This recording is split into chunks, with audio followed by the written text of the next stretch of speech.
Semana que acaba, semana que começa. As intenções da semana passada voltaram-se uma vez mais para expectativas de subida de taxa de juros e ainda, obviamente, para as tensões em torno do aumento do limite da dívida norte-americana. O aumento da teto da dívida começou logo a ser discutido no primeiro dia da semana, com reuniões marcadas que tinham sido adiadas da semana anterior entre Joe Biden, entre a Casa Branca, e os representantes do Congresso, nomeadamente com o líder dos republicanos, ou seja, Kevin McCarthy.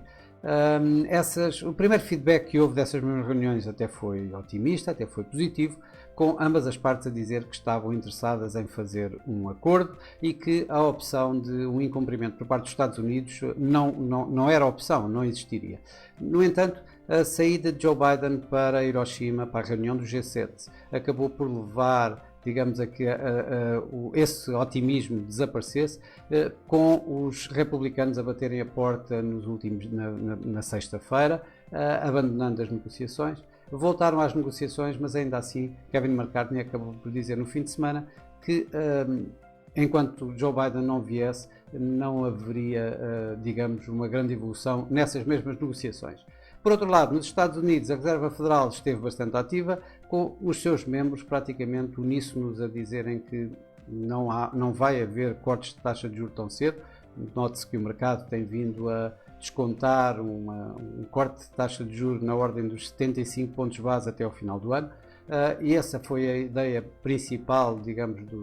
desses vários comentários dos membros da FOMC. Muitos deles foram bastante mais agressivos, com ainda mais subidas de taxa de juro, bastante, digamos, carregando bastante nessa tecla, levando mesmo os mercados a aumentarem essa mesma expectativa. Por exemplo, o FedWatch Tool, que deu a probabilidade até aos mais de 30% para uma subida de taxa de juros no próximo mês de junho, quando ainda há bem pouco tempo ela estava em cerca de 0%. No entanto, Jerome Powell, no último dia da semana, veio pôr aqui um pouco água nesta fervura da subida de taxas de juros, dizendo que o stress que se tem estado a acompanhar o setor bancário acabará por fazer parte desse caminho, parte do caminho de subidas de taxas de juros e, portanto, o Fed não necessitará de subir tantas taxas de juros como teria que subir caso isso não existisse.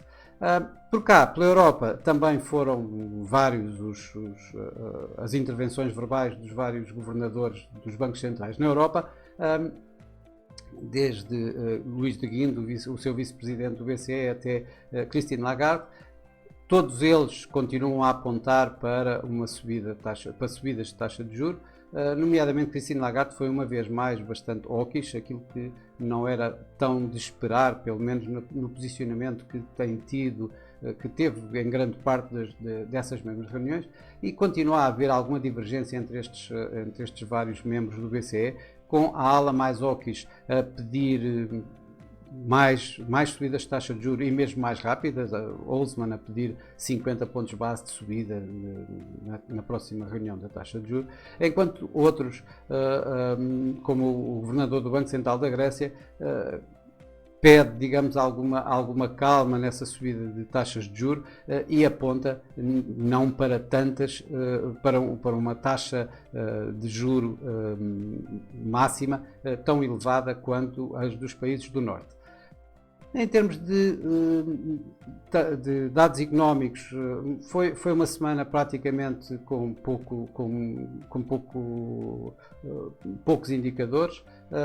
De especial podemos ver as vendas a retalho nos Estados Unidos, que até subiram, até foram acima daquilo que foi esperado. E por outro lado, na Europa, o indicador de confiança económica ZEUC veio uma vez mais abaixo mesmo do esperado, mas como eu digo, os indicadores económicos desta semana foram praticamente irrelevantes. Isto acabou por dar numa semana positiva para os mercados acionistas. O Nikkei foi o que, digamos, liderou os ganhos acionistas de uma forma global, ganhando esta semana quase 5%.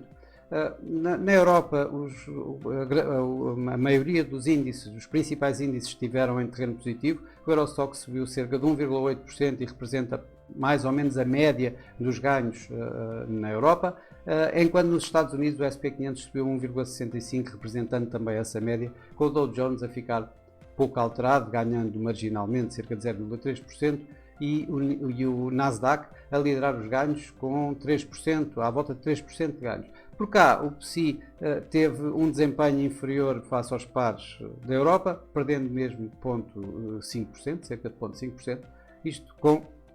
o BCP a ganhar à volta de 5% e os CTT a recuarem à volta de 7%. No mercado cambial, o dólar continuou a recuperar dos mínimos que fez agora ultimamente e negociou mesmo em máximos de 2 meses, com o euro-dólar a chegar a 1,0760 e a terminar a semana em torno de 1,08. Já o peso mexicano recuou dos máximos de 7 anos que chegou a fazer esta semana, isto depois do seu Banco Central ter mantido inalteradas as suas taxas de juros, depois de longos 15 meses de contínuos aumentos dessas mesmas taxas de juros. Nas commodities, o ouro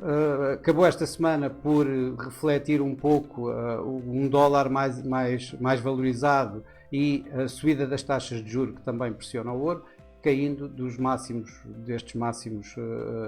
históricos que tem feito, caindo esta semana cerca de 2%. Por outro lado, o petróleo acabou por recuperar parte das perdas que tem vindo a fazer e esta semana acabou mesmo por ganhar cerca de 2%. A semana que vai entrar é uma semana que tem tudo para ser parecida com a que agora terminou. Isto porque as atenções vão continuar a estar tanto nas expectativas de taxas de juros e principalmente agora, quando se aproxima cada vez mais a possibilidade do incumprimento nos Estados Unidos, as negociações em torno do aumento da teto da dívida vão estar bastante ativas. Joe Biden vai regressar de Hiroshima, vai regressar da reunião do G7, vai retomar as negociações que Kevin McCarthy diz que só poderão evoluir, digamos, na presença de Joe Biden ou com Joe Biden nos Estados Unidos. E vamos ver se conseguimos ter aqui assim um entendimento, um acordo o mais rápido possível para ainda conseguir, para que ainda consiga ser votado no Congresso de maneira a que se evite um catastrófico incumprimento norte-americano da sua própria dívida. Por outro lado, há inúmeros discursos agendados de membros do FED que provavelmente continuarão a carregar na mesma tecla de que as taxas de juros vão continuar a subir, isto para tentar retirar a ideia que o mercado continua a descontar de várias subidas de várias descidas de taxa de juros, vários cortes de taxa de juros até ao final do ano. Por outro lado, na Europa, vamos continuar também com esse tipo de dialética, ou seja, com mais discursos de vários governadores de bancos centrais europeus, da zona do euro, em especial com Christine Lagarde, que vai ter o discurso do 25º aniversário do Banco Central Europeu durante esta semana e que poderá, obviamente, aqui também tentar defender o euro, até porque um euro forte acabará por ajudar no combate à inflação, tal como o Banco Central Europeu assim o deseja. A nível de dados económicos, esta semana, obviamente, vamos ter os PMIs e os PMIs também poderão aqui assim ser importantes em toda a dialética, em toda a comunicação que vai haver por parte dos responsáveis dos bancos centrais, tanto nos Estados Unidos como na Europa, principalmente na Europa. Vamos ter a medida de inflação preferida da Reserva Federal, que é o PCE Price Index, que dará aqui mais alguma luz sobre a possibilidade de haver cortes de taxa de juros ainda este ano, ou se por outro lado podemos ter alguma subida eventualmente, e isso vai ser aproveitado nos discursos desta semana dos vários representantes da FOMC, da Reserva Federal, e também vamos ter os dados da inflação em Londres, em Inglaterra, que serão importantes na medida em que o Banco de Inglaterra avisou, digamos, de alguma forma, que estará dependente destes mesmos dados, estes e os que irão sair até à próxima reunião, para decidir se vai continuar a subir taxas de juros ou se vai interromper o seu ciclo de subida de taxa de juros. Bom, Para já é tudo. Uma boa semana e para a semana cá estaremos uma vez mais. Até lá.